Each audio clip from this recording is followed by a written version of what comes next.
Afghanistan's ambassador to Norway at the time. We got to know Shukria at the beginning of last year when we had an event on Afghanistan here. And she's a person of great authority. I think that authority comes from standing up for principles, particularly for women's rights, for human rights, for something better for the people of Afghanistan amidst great difficulty. So we'd like to welcome her up to share about her experience for a few minutes. Thank you. Thank you.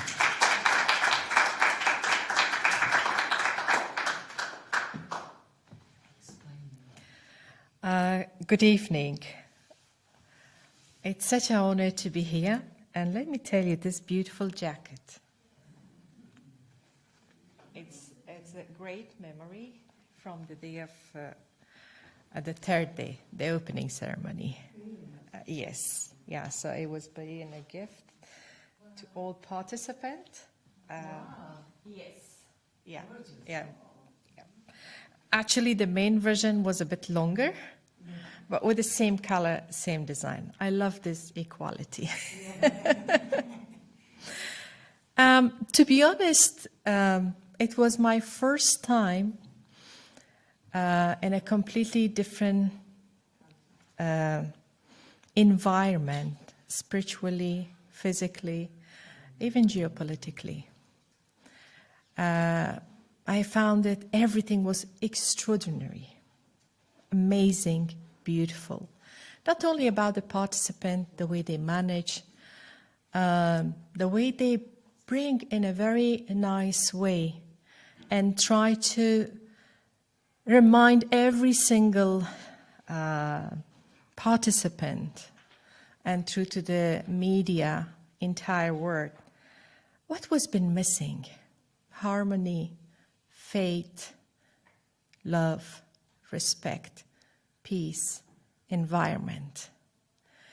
Actually, it was one of those summit which is most of the participant was having multiple choice where they love to go and where they like to sit and listen, learn, and sometimes to express themselves.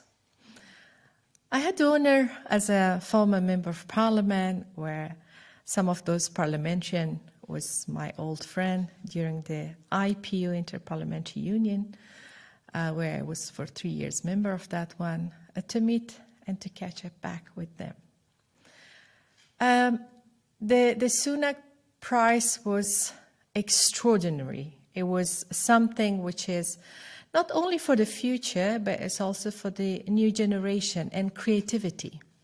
Actually, I found if I would conclude the summit, it was about creativity, about future, environment, harmony, and communication.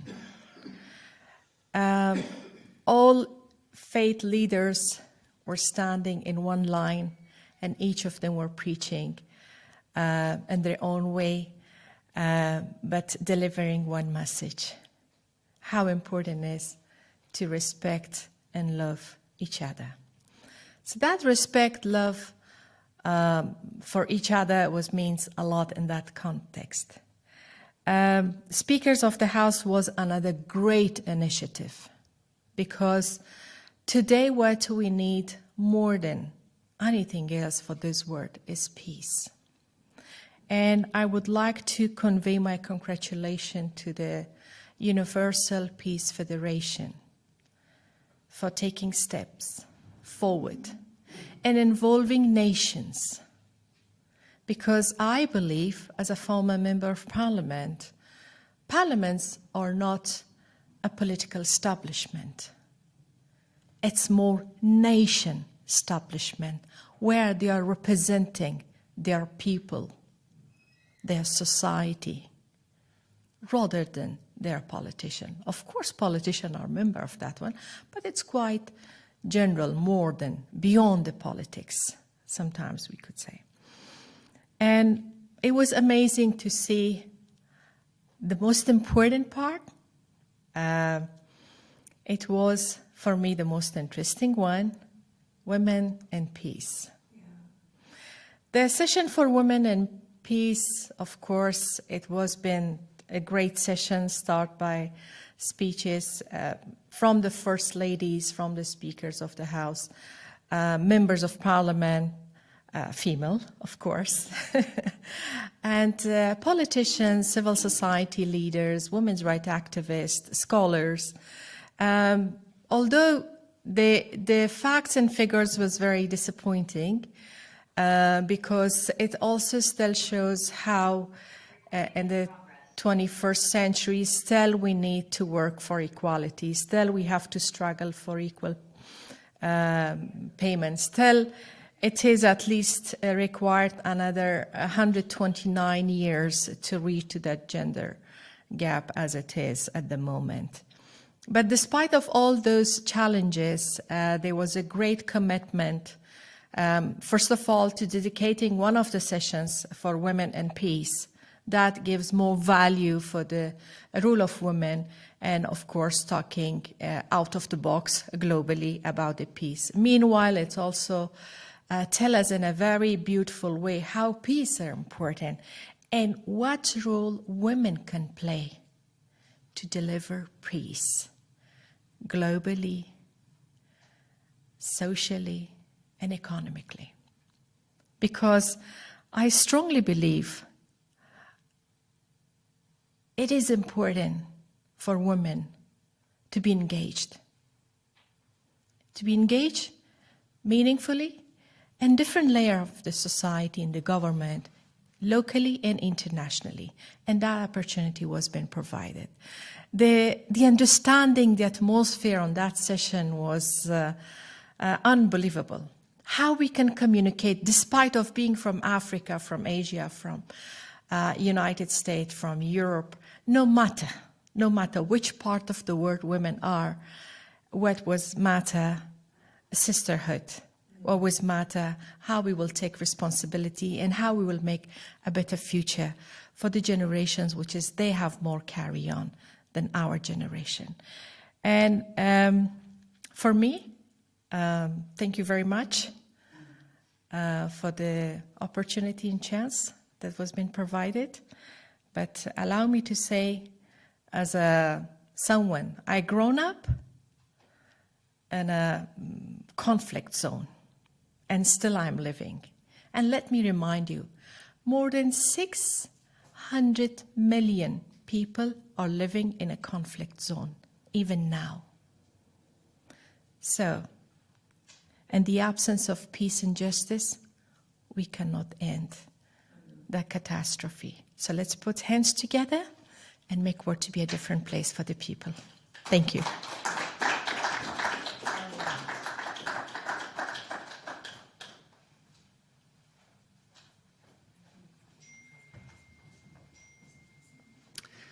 Thank you very much, Shukria.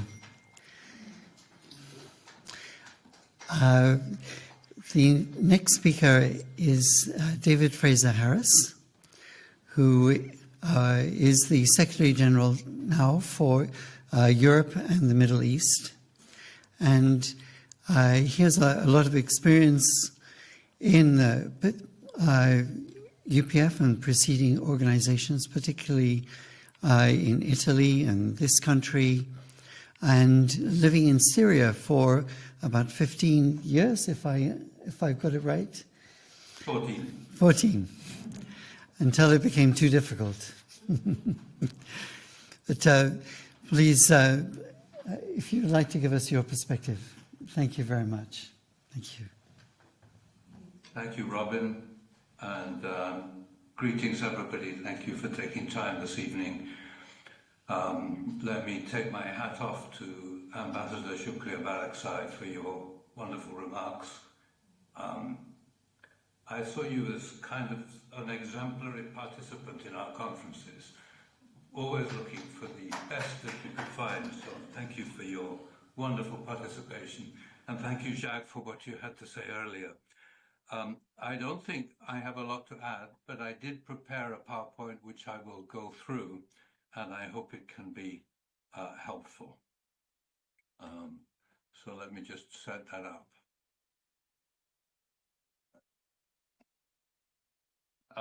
Is it now visible?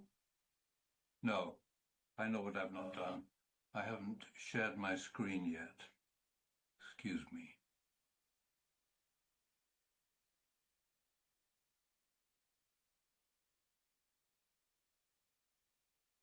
Is that clear now? Yes.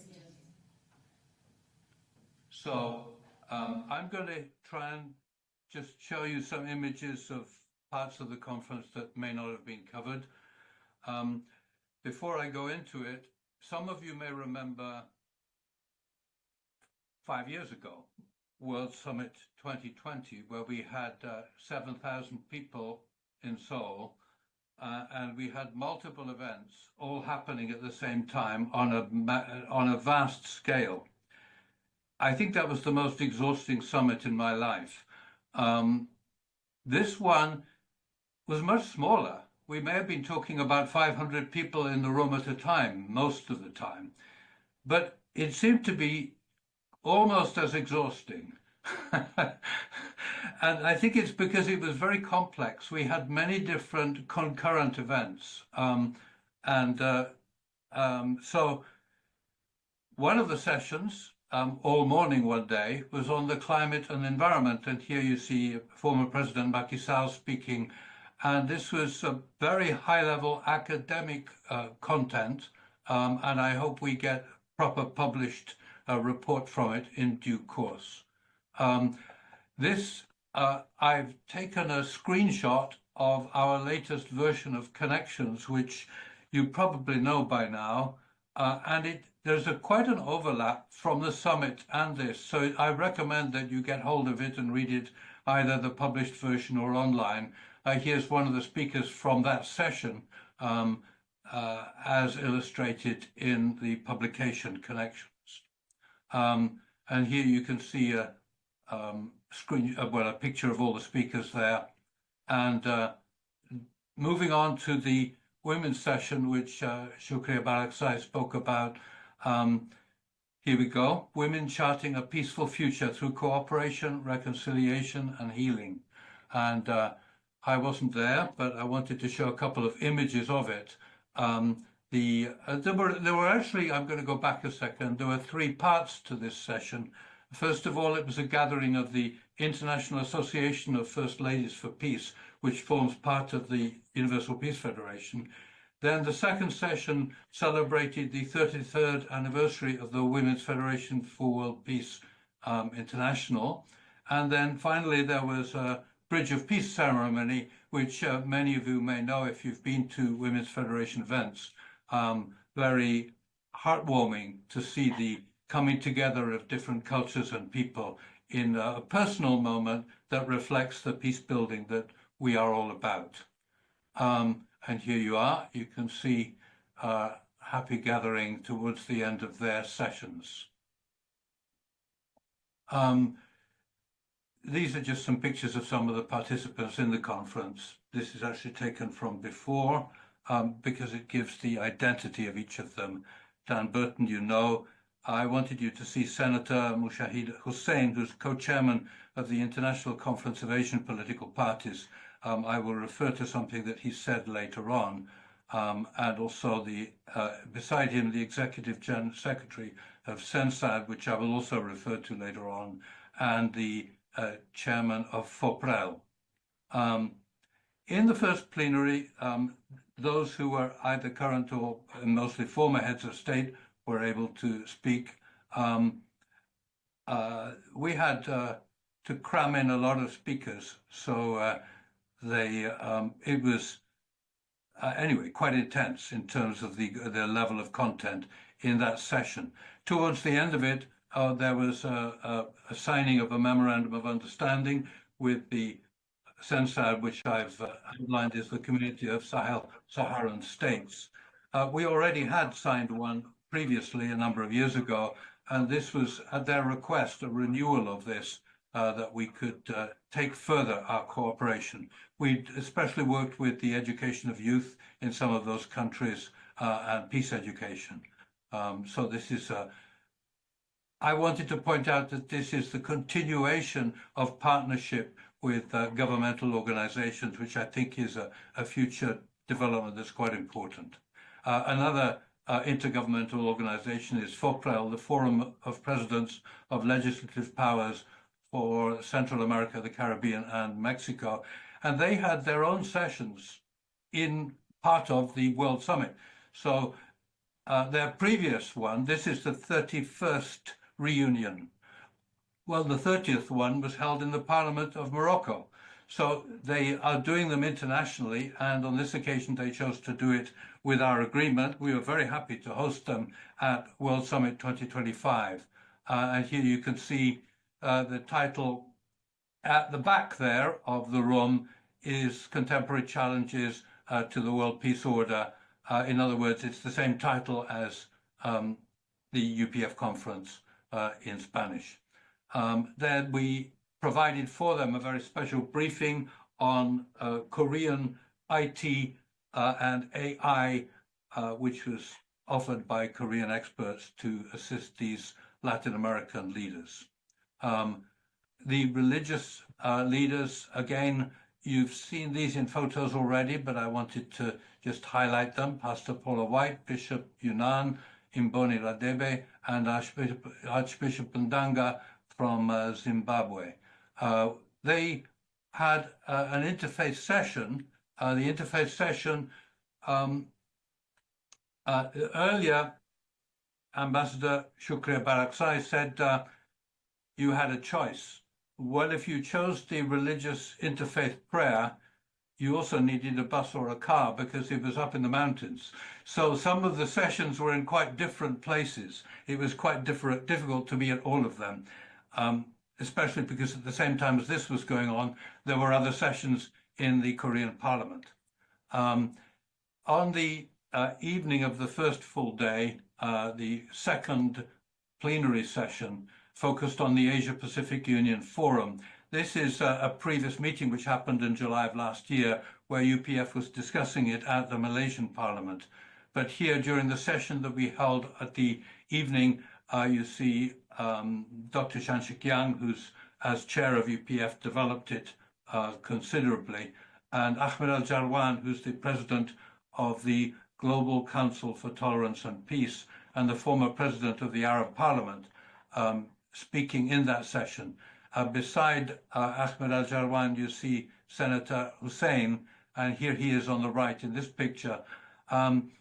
You know, there were different focus of this, but part of it is to see how Asian nations can work together to assist in a process that would result in peace on the Korean Peninsula. And here, Mr. Swanstrom, or Dr. Swanstrom, speaking on the left from Sweden, gave some great insight in what he had to say, and this included a suggestion that it might be good to have a next time. Let me just read from my notes, because I wrote down what he said at the time. He said, why don't you make the next World Summit on football? North Korea would definitely respond to that. And he said, you could do it in Mongolia. Anyway, he was talking about incremental steps and consistent efforts, and he said the principle we need to think of is talk to me the most when I deserve it the least. And he was talking about North Korea at that time. And then Senator Hussein from Pakistan, he had some very interesting experience to share with us. 40 years ago, he was in North Korea and met Kim Il-sung, and he feels that in that country there's a historic yearning for peace and unity. And he said, like Mr. Swanstrom said, we need sustained diplomacy through all channels. So both of these speakers had quite a lot of optimism looking forward towards finding peace in the Korean Peninsula. And here's a picture of the end of that Asia-Pacific Union Forum session in the evening. Before I comment on this picture, I'm going to step back a second to our opening dinner and give you the comments from a rabbi who was speaking at the welcoming dinner. An American rabbi said, he said, if you don't believe in God, at least believe in something bigger than you. And he said he was born 6 days after the armistice, and he spoke in a very optimistic tone about these conflicts are going to be over. And wherever there is conflict, there is missing knowledge. And anything I hate is because of something I can't face inside myself. So it was nice to hear a religious leader speaking of peace in these tones. This is the result. The final event was to meet in the Chanil Sanctum, and then in the same building, part of the Chonwongung larger building that you saw pictures of earlier, there is this room which can be a place to gather leaders of the world to discuss and formulate plans for peace. So that's what we're looking towards. And just one more comment from earlier on, and that is this. You may have seen in the video at the beginning, there was a singer, and this was the husband of Pastor Paula White. And he was singing the song that was playing in the background during that video, Imagine Peace. The song was written after witnessing UPF conferences. It was written as a tribute to the work of UPF. So I felt it was nice that he could come and sing it at one of our conferences. So I'll finish there. Thank you very much, and I hope this was helpful.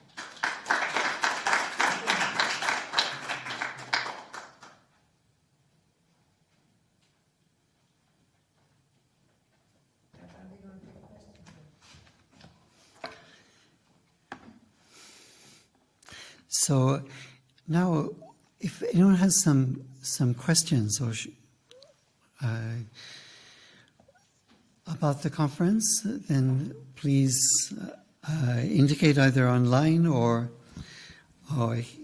here in person.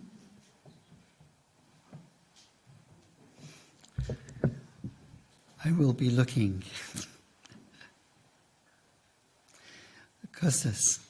Yes, thank you for arranging all the presentation.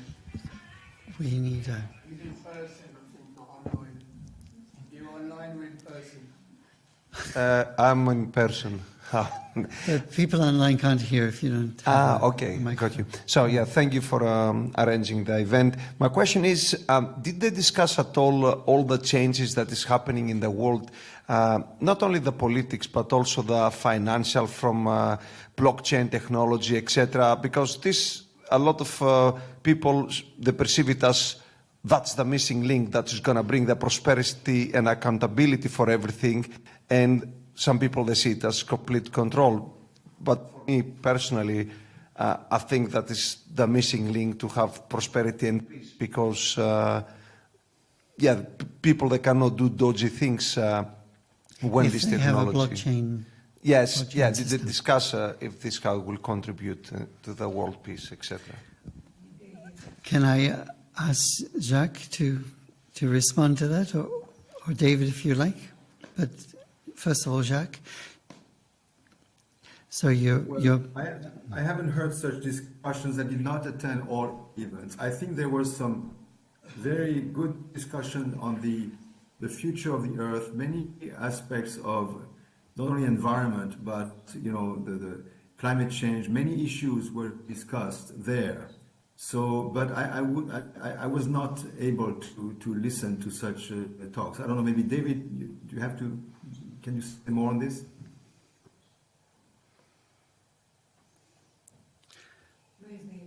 Hello. Am I being heard? yes, yes, you are. Thank you. What I would say is this. One of the pillars of the UPF is the International Association for Peace and Economic Development. And the question that you posed just now, sir, relates directly to that. So I don't believe they had a session at this conference. However, I think it would be the right thing to pick up your suggestion. IAED, as it's called, has sections in each part of the world, but I think that would be a most appropriate thing to develop there. In fact, please propose it. I know that Robin is with UPF UK has somebody who's working in that area, so I think it would be a very good proposal to follow up. Thank you. Actually, Costas is the chair of IAED, here. So yeah, he's So I looking. referred him back to himself. How about that? The next stop. The next summit, we have to have an IAD component. Any comments online or?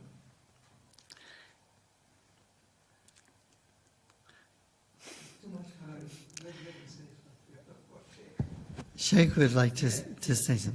So Sheikh Ramsey would like to ask. Yes. Of course, it's just a comment. I remember, of course, when the day we said it was 2020, of course, where she was it, and where she went together. I think it was the time where she were there with Jacques and David and everyone, and it was big.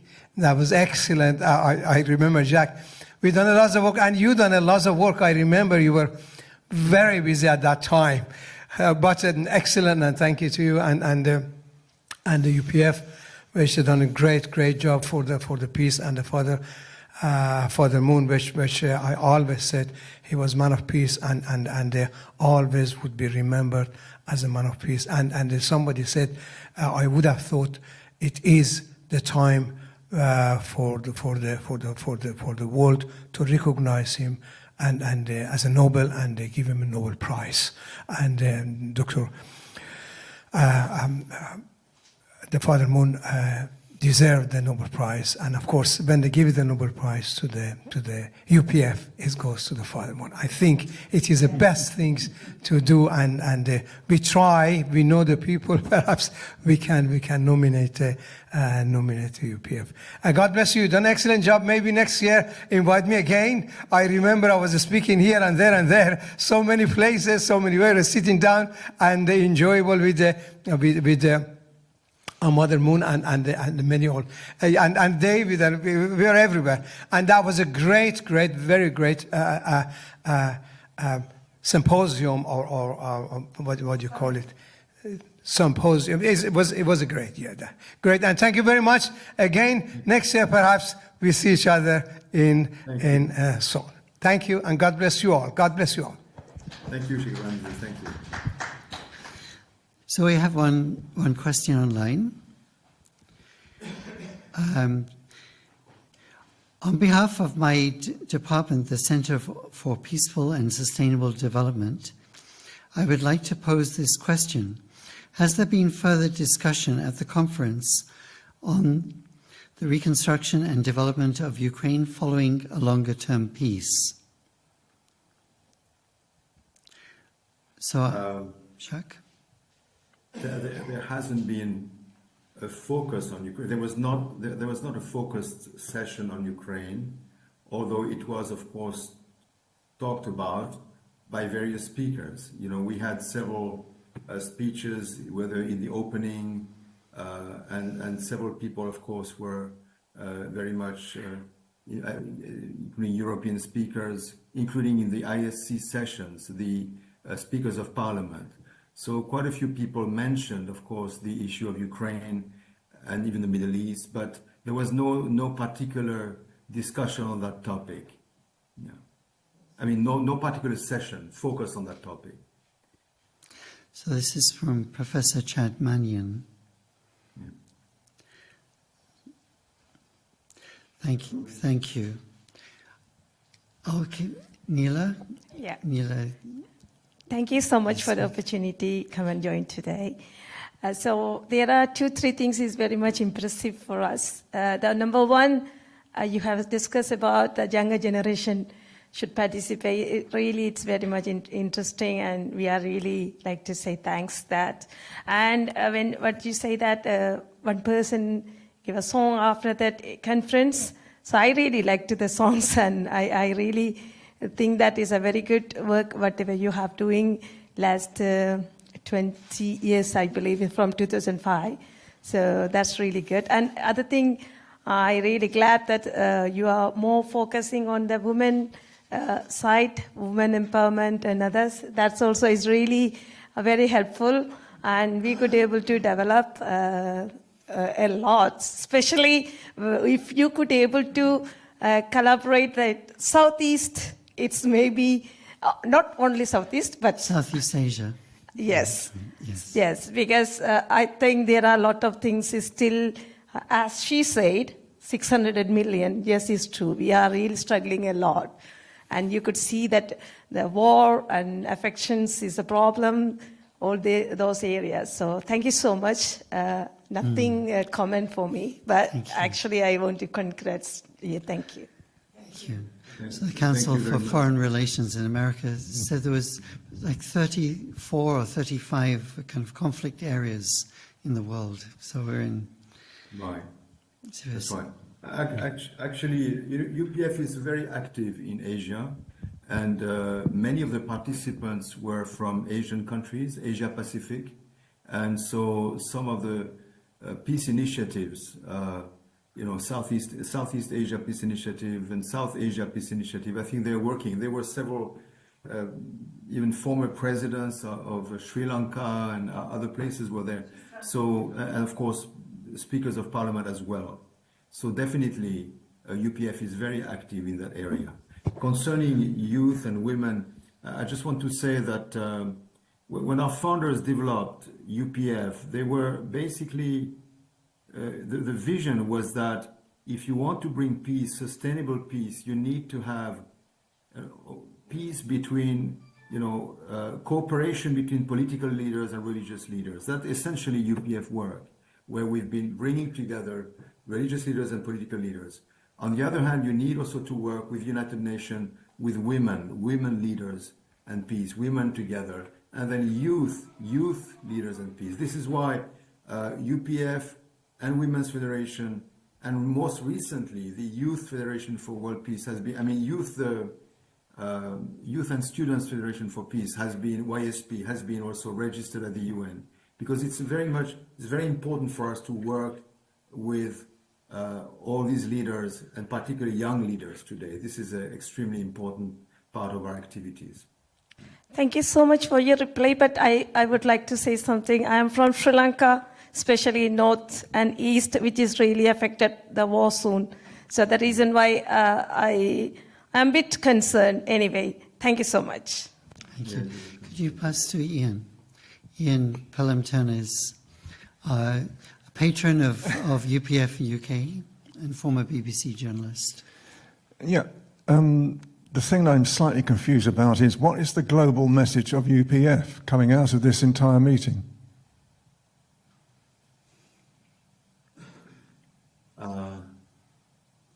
The global message of UPF is that we need to bring people together. We need to work both on the political level, and that is the interparliamentary speakers. This parliamentary diplomacy is extremely important, and that is why that is a basic idea behind this interparliamentary speakers conference, bringing, as was said by Mrs. Barakzai, speakers of parliament. They represent nation. They are not just political leaders. They represent their nation. So bringing these people together, creating opportunities for dialogue, for cooperation among them, this is very important. That was one of the key pillars of the summit.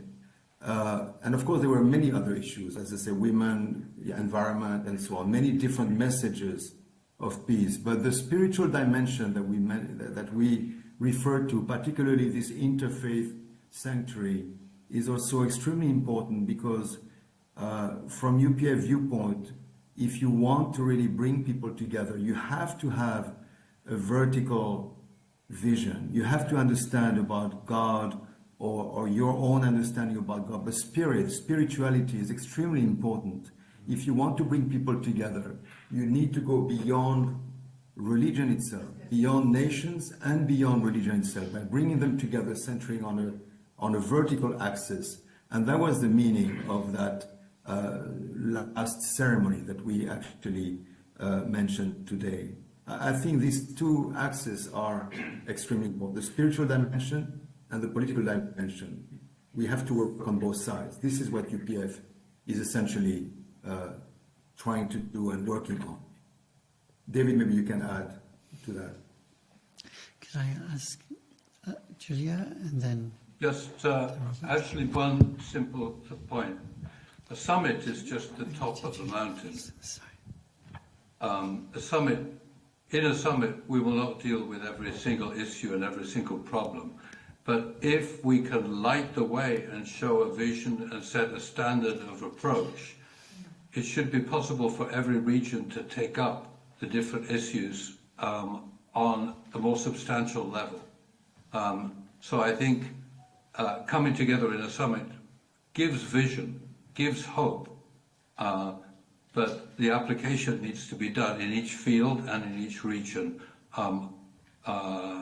as a follow-up. That's why when I presented, I tried to emphasize continuity, that we've been working with Sensad or Foprel or these people, and that there's good opportunity to continue working with these associations and with others around the world.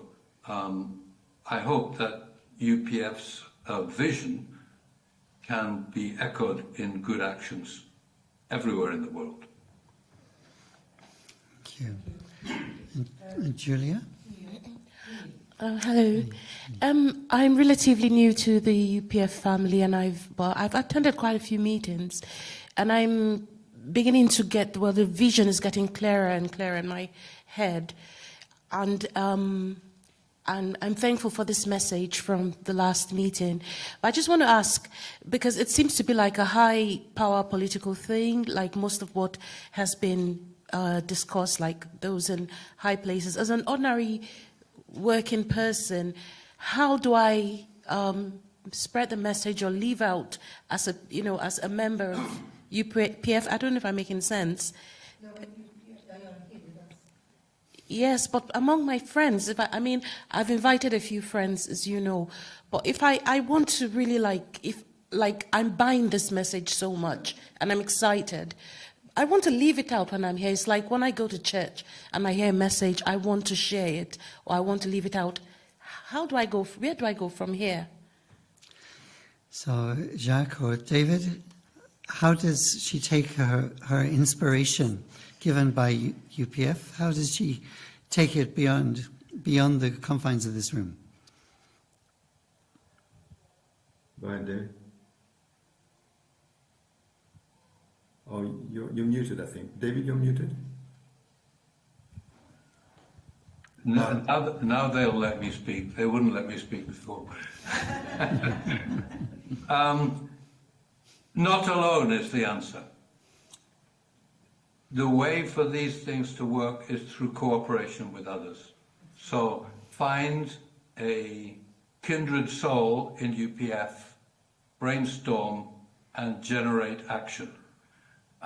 These things never happen in isolation. That's why UPF has people meet together.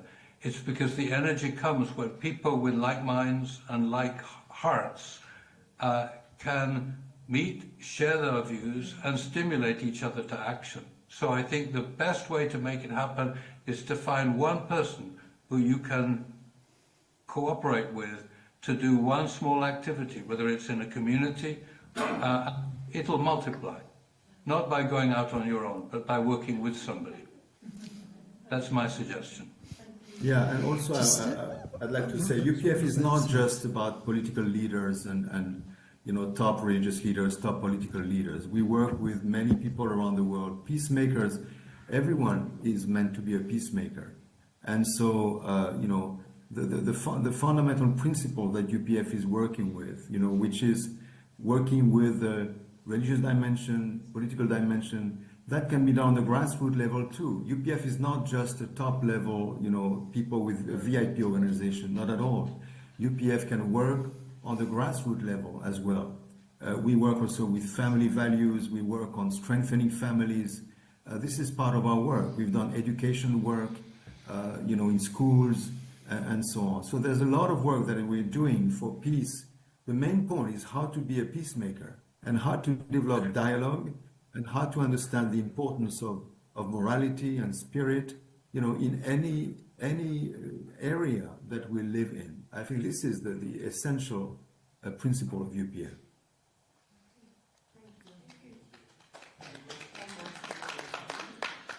Yeah. Given the size of China in the region and various stresses that are present in the southeast, what invitation was given to China to join the conference, and how big a participation was there from China itself in the discussions of peace in the region? I'm not sure. There was one member of parliament from China, from Hong Kong, actually, and she spoke on behalf of China. As a member of parliament, she's very much somehow, within the Chinese system. I'm talking about, the Red China, and so there may have been more, but I think she was only one member of parliament.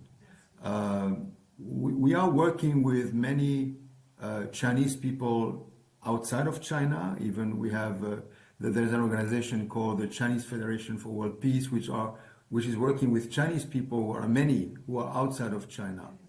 Inside China, we are able to work. I myself lived and worked in China for 8 years. I worked in China. It was not under the name of UPF, but under the name of International Educational Foundation.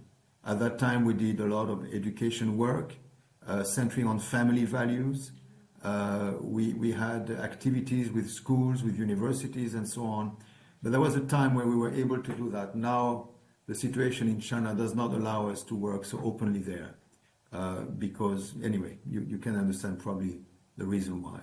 But we definitely want to work with China. We are inviting Chinese people as often as we can. Thank you. And I think Justina wanted.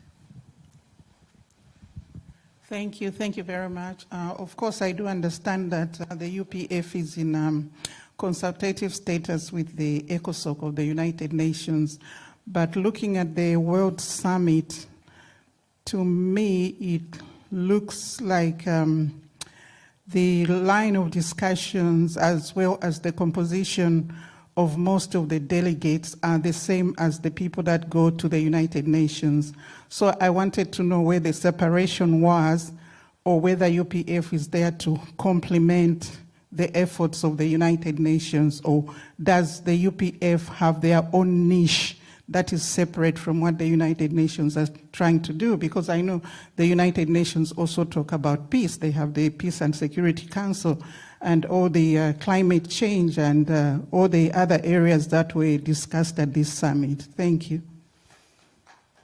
Okay, I can say something, then David, you can add. UPF, the vision behind UPF is that we are here to support the United Nations. Actually, when the founder, inaugurated UPF, he even gave it the name of Able UN. In other words, it's like an organization to support United Nations, bring in some spiritual dimension that is often missing at the United Nations. In other words, at the United Nations, you have, particularly in the Security Council, you have many nations that are somehow fighting each other, or at least focusing on their own interests. And so, because of that, the United Nations is not really able to bring peace to the world at this time, particularly, as we understand. So UPF is here to support United Nations and to bring a dimension that somehow, even one of our important goals and one of our flagship projects, I would say, is an interreligious council at the United Nations. In 2000, our founder actually gave a speech at the United Nations saying that we would need, next to the Security Council of Nations, we would need also a council with spiritual leaders, educators, cultural leaders, representing the world, who can work centering on values and who can work together with the Security Council. In other words, like a mind and body, like a conscience of the UN. So this is very much our goal, and this is still something that we are striving toward in our work with United Nations. Maybe you can add something. I think what Jacques says basically sums it up, but perhaps there's one thing that I could add, and that is that when our founder, Sun Myung-moon, spoke about the relationships between nations, he often used to say, brothers fight, especially if there are no parents. And I think the idea of bringing in faith leadership is to bring in a parental perspective where the faiths look at all humanity together, going beyond the divisions between this nation and that. And so the idea is to have a parental presence that allows harmonization to happen between nations. That's supporting the idea of having an interfaith element as a mind or spirit or guiding heart of the international relationship. Just that. Thank you. Thank you very much. We have to win. So one comment in the chat online from Professor Jad Marion is currently there are over 35 armed conflicts in Africa, 21 in Asia and 7 in Europe in 2025, as per Geneva Academy of Human Rights and Humanitarian Law. He says, UPF does amazing work, yet we still need more involvement at government level.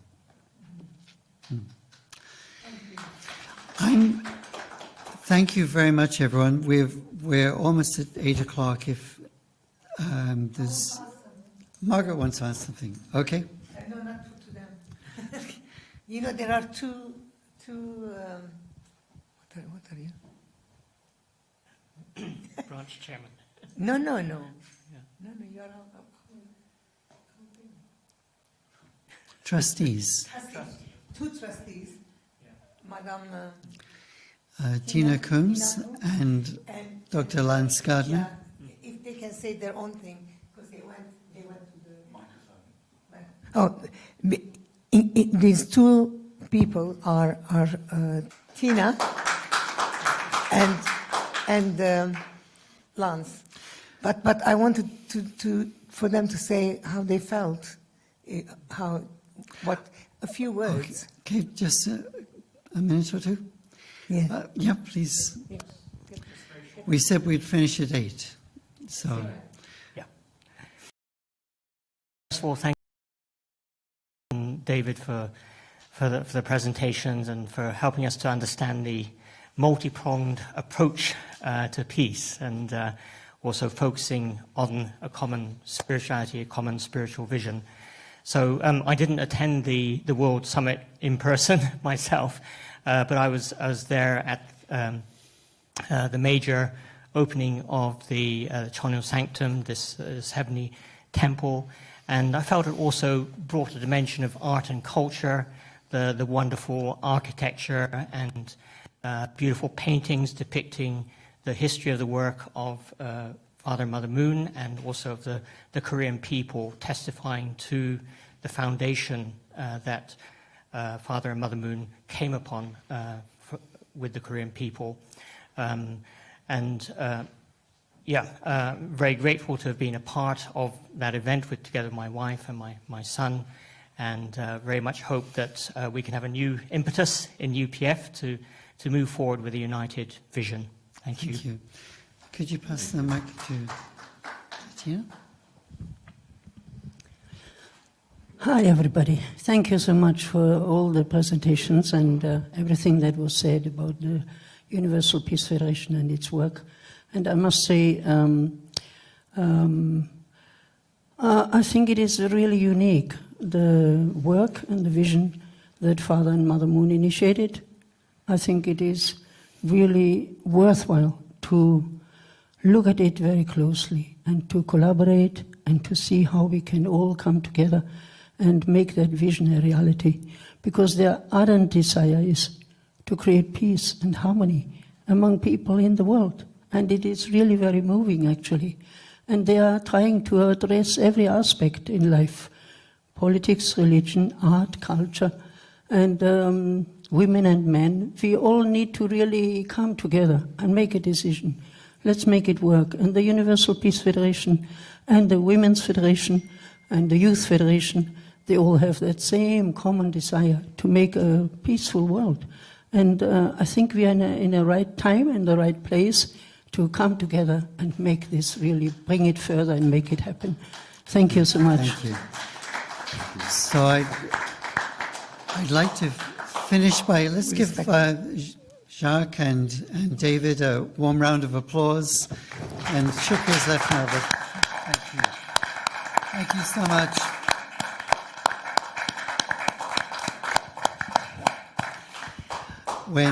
When something big happens on the other side of the world, it's hard to capture it, but we're very grateful for Jacques and David to help us to capture something of what happened. Yeah. And I'm sure we'll be hearing more in the days to come. Thank you very much, everyone. And we could take a group photo. Yeah. Thank you. Okay. Let's go. Thank you so much for everyone who attended online. We're very grateful for your comments as well. Thank you.